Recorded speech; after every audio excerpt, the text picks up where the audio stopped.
And so as I said, well, I'll actually go back and start writing. I'm going to bring out a novel next year to answer that question, what would Brookie be like now if it was still on? So oh, that's good. I love that. Yeah, I absolutely love that. As you know, I was an incredible fan, always with Brookside, and my phone-in lived off some of your storylines, you know, because you opened a lot of wounds, didn't you, with it?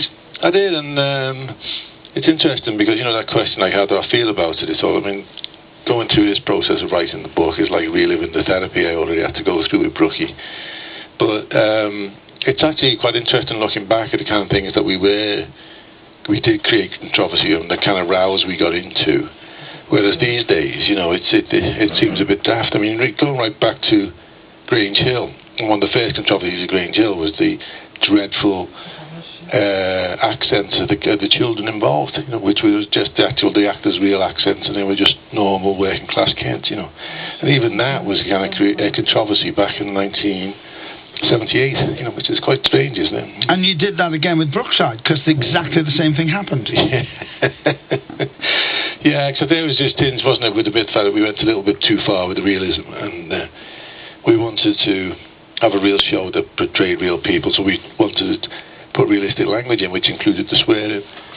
And I think although we followed all the rules, where, you know, guys would swear on the shop floor, but they wouldn't swear in front of their wives, and kids would swear at school, but not in front of teachers. What we forgot was the overriding social mores, is that, you know, you only do that when you're with people you trust. And so what we were doing was pushing everything into people's living rooms where they had no control of, and that's what they didn't like, really, you know. So we did the age-old thing. We listened, and we took it out, and the audience came back, you know.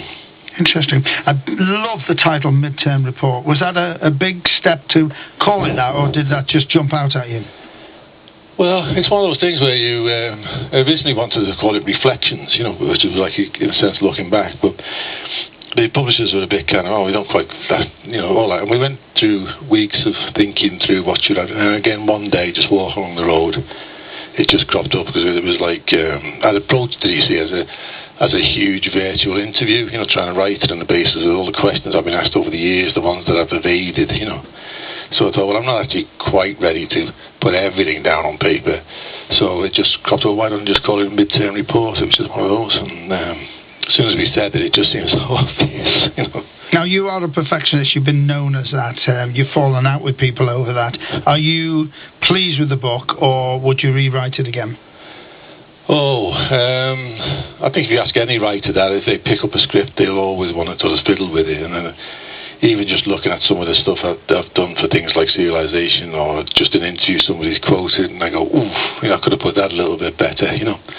I think you just have to go into these processes and do the best you can at the time, and then realise that there is a date, which is when you have to say that's it, you know. And so this is the best I can get it up to that point, you know.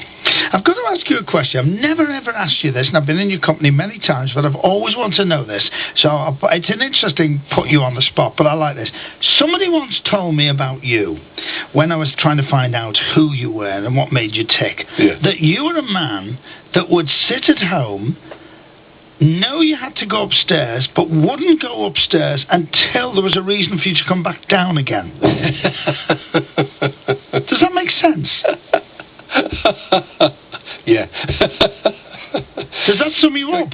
Yeah. Like, I got to the point where I was, I suppose I got quite institutionalized by the actual process of the production, and every single minute of my day I used to guard quite jealously, but I was actually controlled by the processes, so I would know right down to the minute exactly what I'd be doing or what I needed to do and everything. So it was like that. So I was going upstairs, you know, I had to always be quite clear why I was going upstairs, what I could do, what I could achieve while I was up there, and then why would I come back down again, you know. And it's the same things, like you can't go to the loo without taking something to read with you, you know, because you don't want to waste that time. Well, putting that into practical terms, then, when I went to Brookside and when I went up to see Hollyoaks and everything, that then fits into you, because every single inch of that place that you bought had a purpose, didn't it? Oh, yeah, and I mean, Alexa shares the same gene, I think, because we always used to say everything we did and every space in the company had to have three purposes. And so it was generally like it was would either be for the shows, for the business administration, or for entertaining. You know, so when we built the Dog in a Pond for the Hollyoaks, we built it deliberately right next to the canteen, so we could flick the location so we could use it as a different pub for Brookie, or we could extend from Hollyoaks out into the Brookie canteen to make it look like a hotel, or we could have script meetings in there, or we could have great Christmas parties in there.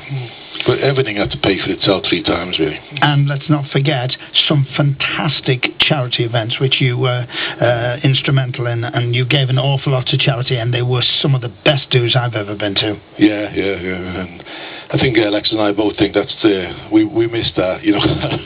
We missed that ability to be able to do that, you know, to actually say, yes, we'll do that right now.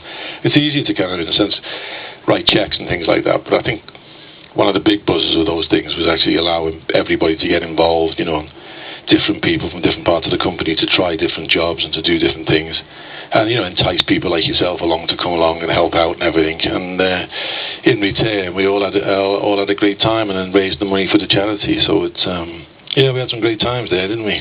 I can't list the work you've done because it would take half an hour at least.